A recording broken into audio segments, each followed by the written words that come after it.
Здравейте, момичета! Представям ви електрическа пила Мастер. Преди да започнете работа, трябва да проверете дали накрайника е заключен. За да сменете накрайника, трябва да завъртете ръкохватка вляво, сменявате накрайника и да завръщате обратно вдясно. Проверете дали накрайника е заключен. Тогава можете да почнете работа. Тук има копче за старт на работа.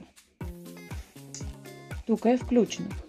Тук има копче, което превключва направление за работа с ръкохватка.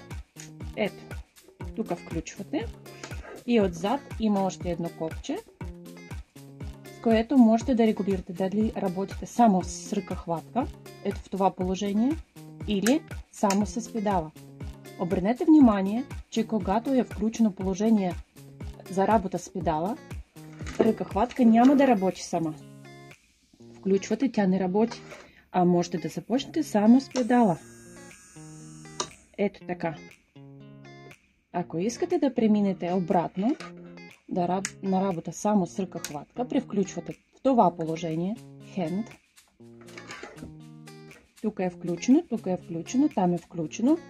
И да започнете работа, трябва да обърнете това копче, да увеличите обороти. Тогава пила работи. Когато обороти са изключени, пила не работи. Обърнете внимание на това. Готово!